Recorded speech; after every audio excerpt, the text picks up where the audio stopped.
Started. Again, welcome to this week's office hour for ESG and ESG-CV. My name is Marian Goldburn, and I will be today's moderator. If you're just joining us, please go to the chat and introduce yourself with your name and the region you represent. As a reminder, this office hour session is being recorded for public record. Office hour recordings will eventually be available on the HCD ESG webpage under Technical Assistance and Training.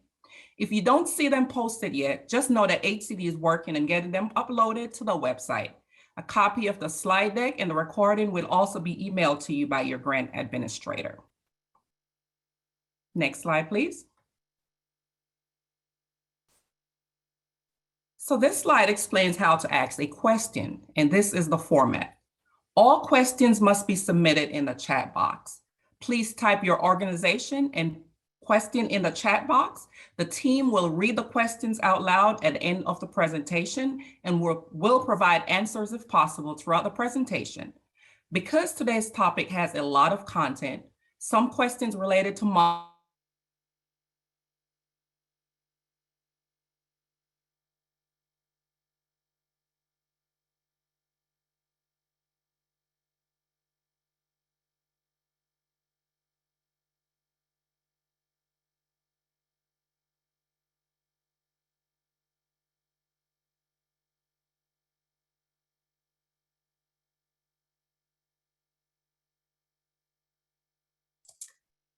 I think we might have lost Marian because we're all wondering what happened to Marian. So if you all will hold on for just a second.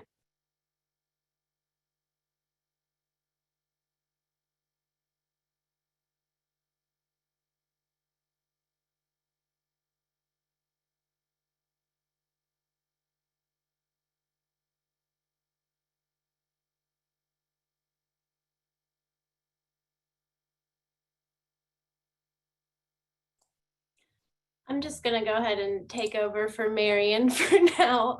So as usual, for our Q&A session, put any questions that you have into the chat. Taylor, you want to go to the next slide? Oh, Marian's back. Marian? I am back. Sorry about that. No worries. I'll let you back up. Awesome. Thanks, Erin. All right. So we will discuss the agenda for today. We will have some announcements, followed by ESG and ESG updates, along with office hour updates, ESG and ESG Q&A, and then a brown bag presentation on monitoring. Next slide, please.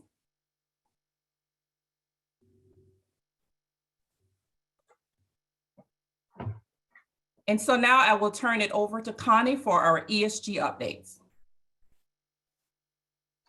Thank you, and good morning, everybody. We just finished with our review, scoring, ranking for our 2021 ESG applications. And so we anticipate making award announcements and posting the award lists mid-March.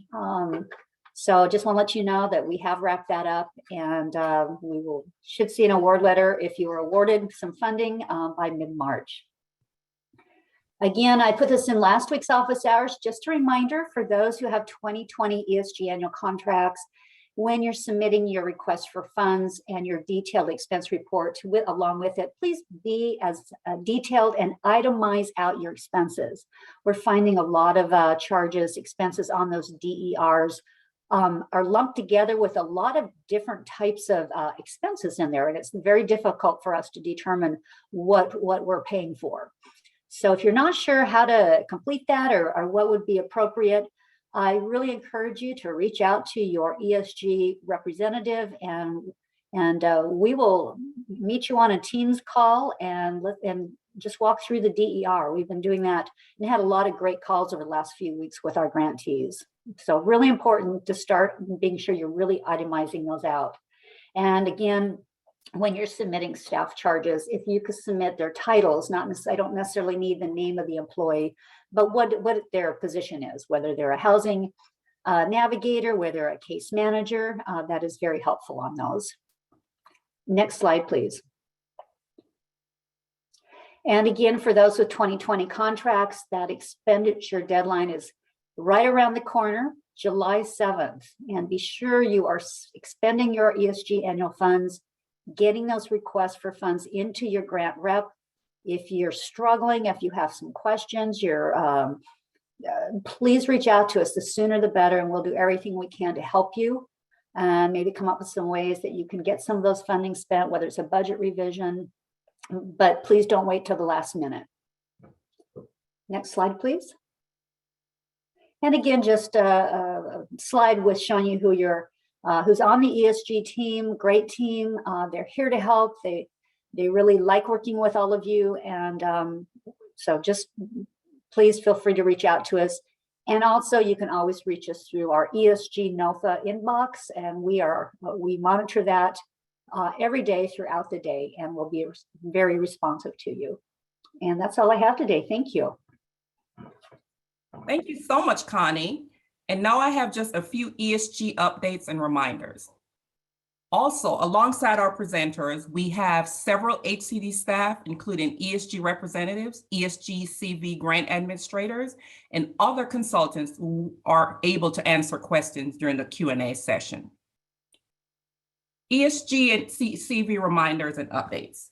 Please note that the ESG-CV grant administrators emailed the new RFF and budget revision Excel sheets on yesterday, February 15th.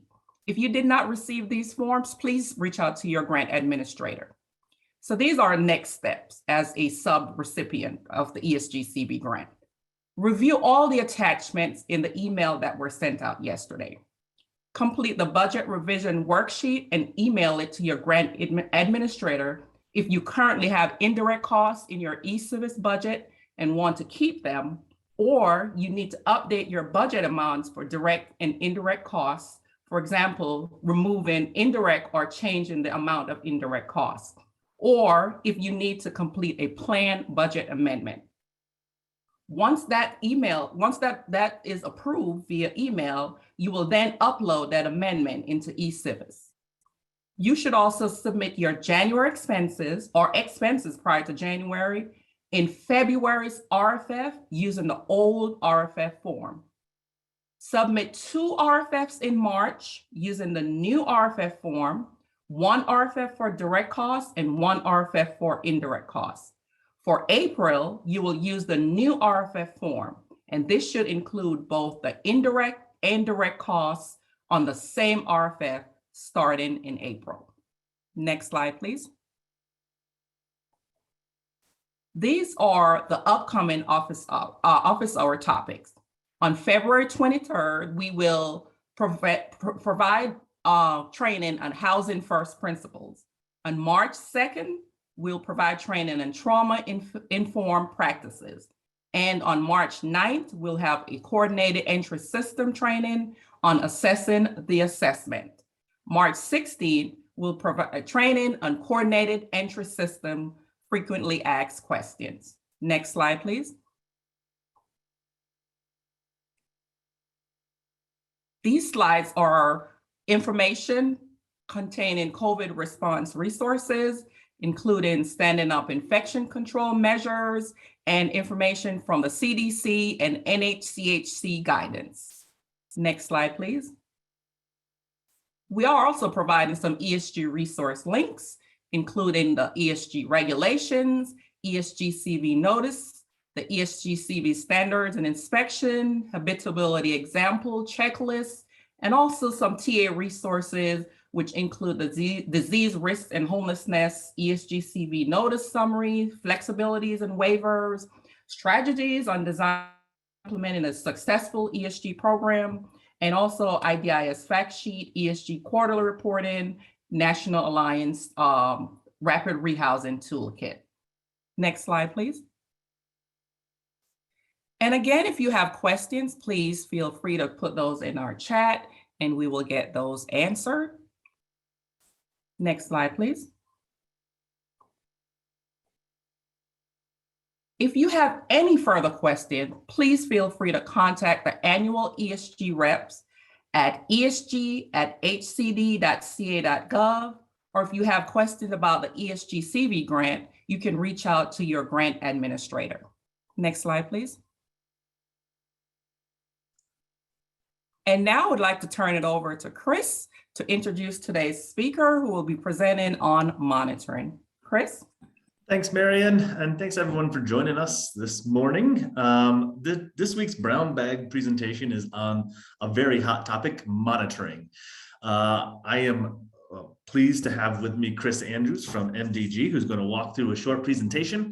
Then we'll take some questions and discussion time. So just a reminder that the brown bag portion of today is meant to be interactive. You have the ability to unmute yourself, ask the questions. You can raise your hand, we'll unmute you. You can also put those questions in the chat. Now, Chris is going to cover monitoring, but you're probably going to have a lot of process questions about monitoring as well. I understand that there's a lot of communication happening about the monitoring occurring for the ESG-CV program. So we do have our great administration team here with Marion and team to take those process questions as well. So don't be shy, ask those questions in the chat. Again, you can unmute yourself, or you can raise your hand and we'll unmute you if you have questions or want to discuss any topics after Chris's presentation. So without any further delay, I'll hand it off to Chris Andrews from MDG to walk us through a presentation. Chris.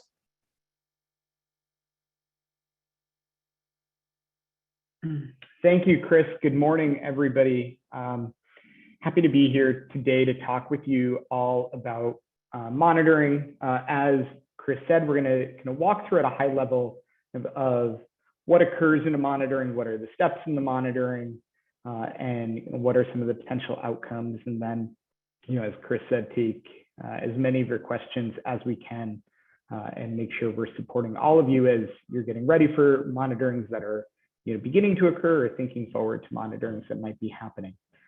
Next slide.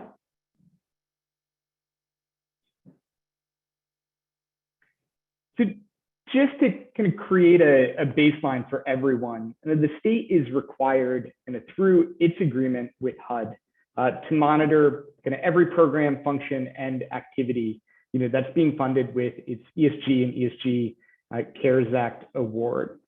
And those monitorings can happen in different ways. It may be a desktop monitoring, it may be a remote monitoring, it may be an in-person monitoring. But the goal of the state is to be doing that monitoring kind of for all of those programs through the life cycle of the programs. And monitoring, it's not a one-time event of saying, gosh, okay, we've gotten monitored, we got through it, we're done. But it's an ongoing process, and with the goal of improving the quality and the design and the function and the performance of your ESG, ESG, and CV programs. There may be a couple monitorings that you go through in the life cycle of the grant. There may be one. It really varies program by program. But it's something that is kind of going throughout the life cycle with the goal of improving. And I think it kind of brings to the third bullet is how I think of monitoring kind of in work that I've done with HUD and the work that I'm doing now with the state.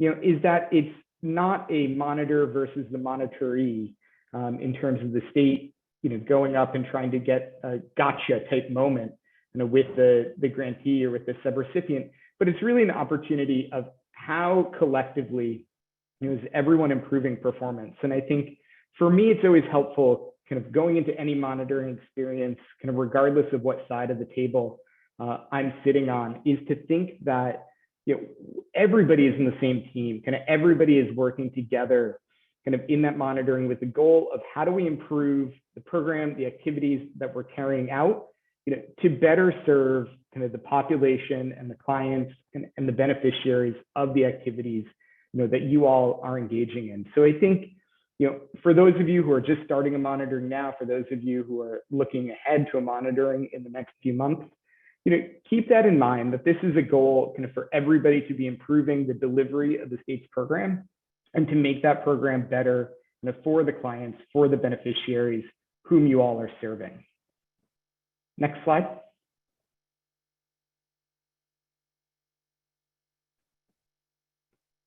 To kind of couch the monitoring within your standard agreement with the state, there's a couple of key clauses within the agreement to highlight. First, as the subrecipient, you are expected to be monitoring the activities that you're carrying out. And if you have a subrecipient working under you, there is an expectation, as outlined in the agreement, that you're confirming and documenting compliance of that subrecipient.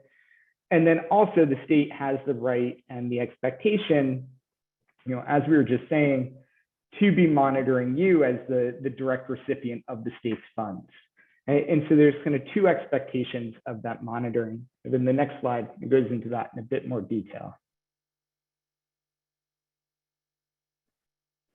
And so here we're kind of seeing kind of the flow of monitoring and how it has an inverse relationship with reporting. And I'm actually going to start at the bottom of this chart and kind of start thinking about reporting and using that as a basis to think how then the monitoring cascades down.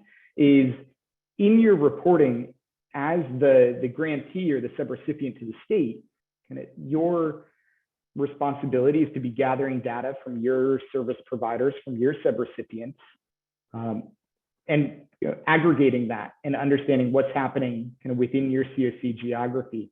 As a subrecipient to the state, your responsibility is to then be reporting up on all of the activities that are happening kind of within your geography. The state then has that responsibility of reporting kind of on all of the activities at a statewide level up to HUD, and then where HUD is aggregating that data.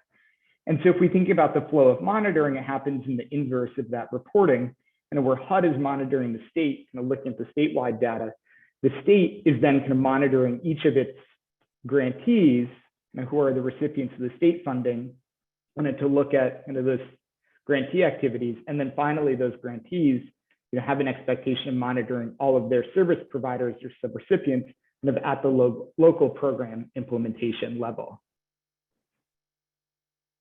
Next slide.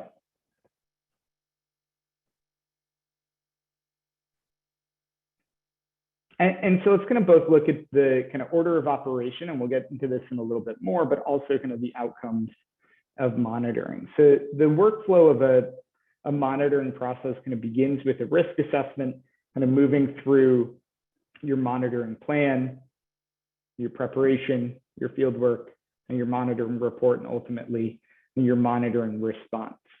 And I think, again, as I said, the goal of the monitoring is to improve everybody's program. It's not a gotcha type moment. It's how can we be better serving the clients and better and more efficiently going to be implementing the programs and activities that you all are carrying out. And so with that, there are kind of three primary outcomes. A clearance, which is no violation of the program regulations or standard agreement requirements.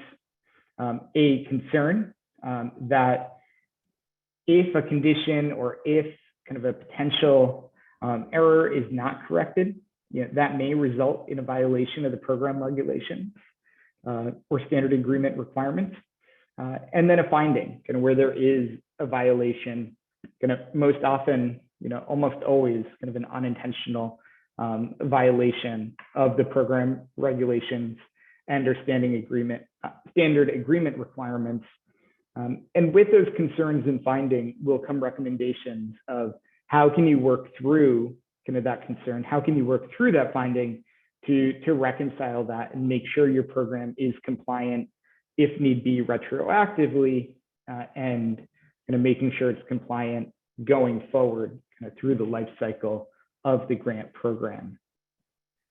If you receive a concern, if you receive a finding, by all means, yes, you should be kind of working to address it. But again, kind of the goal in those concerns, in those findings, is how do you make your program better? How do you work to make your program in compliance with the state rules, in compliance with the HUD rules, to be kind of the most effective, efficient program that it can be. So let's kind of walk through the process a little bit more. If we can go to the next slide. So the first step is the risk assessment. And as Chris was saying at the top, kind of the state has already worked through this process, and is beginning kind of the monitoring. But the risk assessment is something that continues and is not a one-time event. And that is an evaluation kind of all of the CV subrecipients, or recipients within the state, to identify kind of the risk of fraud, waste, abuse, or non-compliance, kind of using a quantitative metric or assessment tool that the state has developed for the CV program. The next step, you can go to the next slide, is the monitoring plan. And this is based on that risk assessment. What is the approach to monitoring that the state is going to be taking? Identifying where are there grantees that may have a higher risk based on the type of activity, based on the type of funding that's going into it, kind of whatever it may be, kind of based on the outcomes of that risk assessment. And that monitoring plan is establishing the roadmap of how will you be, or how will the state be carrying out that monitoring. Next. From there, kind of moving into monitoring preparation, is establishing kind of the monitoring strategy, for each grantee. Is it going to be in person? Is it going to be remote? Is it going to be a desk monitoring? And then notifying kind of that grantee of what the monitoring plan and approach will be. We are doing a desk monitoring, looking at programs A, B, and C, within this timeline. Next slide. From there, kind of begins the monitoring fieldwork. And this is where I think when I think of monitoring, it's what comes to mind, where you have the intro and exit conference of working with the monitoring team. The monitoring team is kind of going through all of the checklists that are applicable to the grant programs for each grantee, and then sharing those initial findings during the exit conference. Next slide. Once you work through that exit conference, the monitoring team will develop the summary report, the monitoring report, for each grantee that outlines the outcome, right? Were there activities that were cleared? Were there concerns? Were there findings? And summarizing kind of the activities that took place during that monitoring visit, or now more often kind of during that remote monitoring, and even if it is kind of a quote unquote in-person monitoring. And then finally, from that monitoring report, is the monitoring response, is giving each of the grantees a period of time to respond to that monitoring letter. If corrections need to be made, kind of taking kind of that period of time to be implementing those corrections. If there are challenges, or you disagree with the outcome of that monitoring report, being able to respond to that monitoring letter. And again, this is a period where HCD wants to be working with you all, to make sure kind of that monitoring report, feels accurate to everyone, and everyone feels like they are in a good place going forward. Next slide. And so that kind of at a very high level of in 8-10 minutes is where we are in the process of monitoring. I know many of you are just beginning it now. Some of you will be beginning it soon.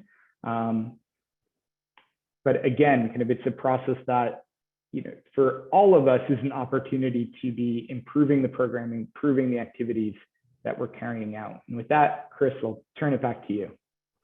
Thanks, Chris. I appreciate that. I think doing a high-level overview of the monitoring process is very useful. I'm sure folks have specific questions they want to ask. I have a little bit of wrap-up I want to add, but it is your time. Ask questions in the chat, or just want to discuss monitoring with us. We'd love to hear that. Obviously, monitoring is not, as Chris said, just a one thing. We have the monitoring that HCD needs to do, the monitoring that our administrative entities or subrecipients need to do. So it is a complex thing, and we haven't been diligent in monitoring at the California HCD level. So we're getting there. And I've heard Chris say it, and I also always hear Connie say it. This monitoring is to build our capacity. It's not we're coming to get you and find all the bad things. We do need to make sure we cover eligible clients and eligible expenses, but it is a chance for us to collectively improve our ESG-CV programs and ESG programs. So with that, feel free to come off mute, ask questions, raise your hand, put them in the chat. We are here for you as long as you want to discuss things today.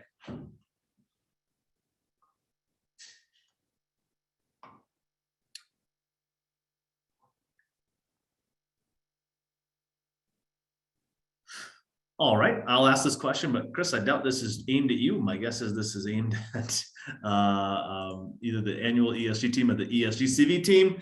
So the question, Yep.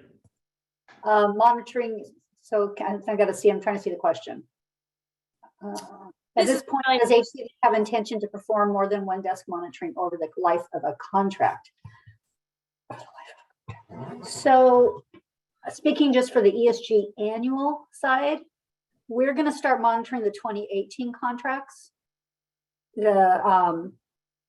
Where we'll do a risk assessment, we'll go through our risk assessment tool, and from there we will come up with, for each, we'll come up with a list of contracts for those 2018s that we will monitor this year, keeping in mind that due to capacity, you aren't going to be, every 2018 can't be monitored this year.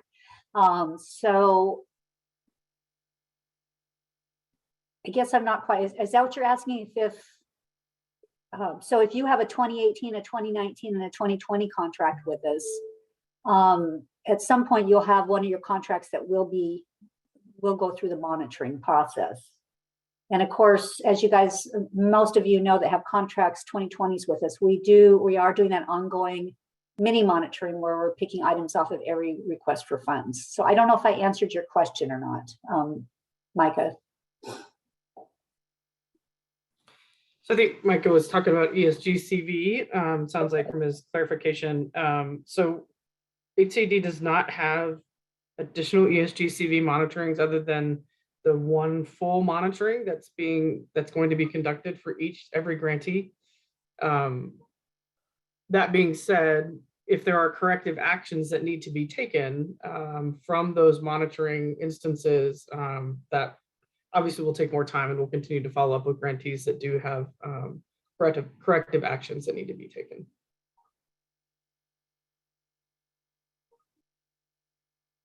Great, thanks, Heather, and thank you, Connie. Micah, obviously, if you have any questions, yes, I see your follow-up now was directed towards CV, so Heather was spot on. A few other questions, Chris, maybe you can weigh in on this particular one. So for our request for funds, we're redacting personal identified information known as PII. Since we're only picking one line per RFF, redaction is not too hard.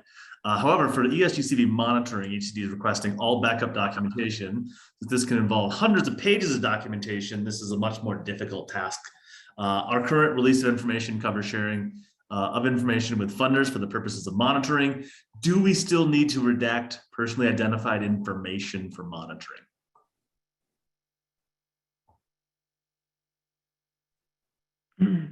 Yeah, Chris, that's a great question, and that approach can vary kind of by grantee. Said differ. I'm not sure kind of on where the state is. If someone from the state team could share kind of where that PII policy is as it relates to monitoring. I think, Ben, it is a good question and one we haven't considered. So I will say that we haven't considered the possibility of it not being redacted. Since your ROI covers it, that makes it a kind of a different situation. So if you would connect with your grant administrator on that, we'll talk through that a little bit more. Thanks, Heather. Thanks, Chris. Ben, I think you know who to reach out to. If not, ask in the chat. We'll make sure you get to the right person. All right, we have another monitoring question here. Give me a second. I will point this one towards Heather, but I need to find, there it is.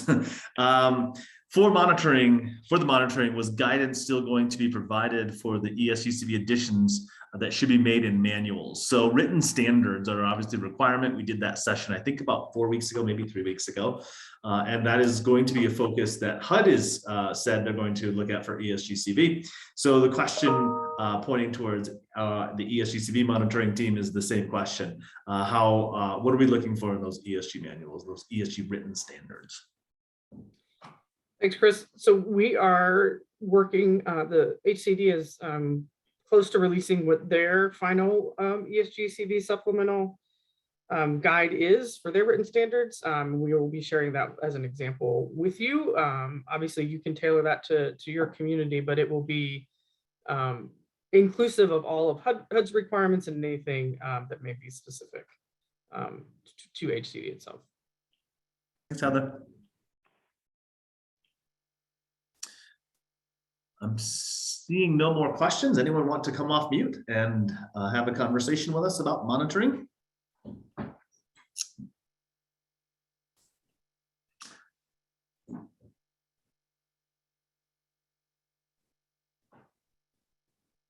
Just, Chris, seeing that question kind of about the CV guidance and kind of hearing Heather's response, I think something I've kind of been going through kind of a handful of ESG CV monitorings, and I think we all know kind of the speed of which information has flown with the ESG CV program over the past year or so. And I think it's very easy to say, well, I read somewhere that, gosh, I thought this was eligible or this became a component of it. Really important, I think, kind of if you're thinking that, now going forward, just remember to kind of save or document kind of where you're hearing that. I think we're in kind of a period of time where kind of HUD policy and kind of some HUD decisions are coming out in a lot of different mediums. And you very well might be seeing or catching something that is allowing for an activity that may otherwise not be allowable under the formula program. So I do think make sure that you're documenting that and holding that in your program files, just so you're not left in a position 6 months down the road, kind of trying to dig through, where was that webinar, where was that kind of presentation or that office hours, and that it came out on the HUD Exchange or wherever. Yeah, and Chris, I think that's really important for the ESG-CV program to really note which flexibilities or which waiver allowances you are using for your programs and not using for your programs. That is definitely going to be a question that we would have, and that definitely HUD would have as well, because there were so many flexibilities and allowabilities for ESG-CV different from ESG. Right, last call for questions or discussion topics on monitoring.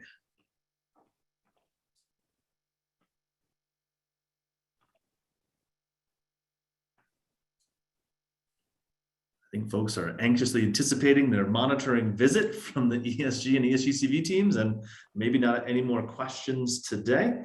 So with that, unless anyone from the team has any more to share or add, we'll go ahead and get ready to wrap up.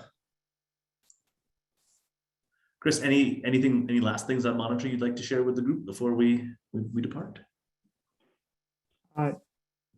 No, I mean, I think again, it just, as we said, it's kind of, making sure you've got your documentation and that it is a collaborative effort. Great. All right, then we'll go ahead and wrap up. Thanks for joining the office hours, the brown bag discussion today on monitoring. We'll be back at it next Wednesday. As Marian mentioned in the beginning, we will be sending out the recording and the materials to you as we are able.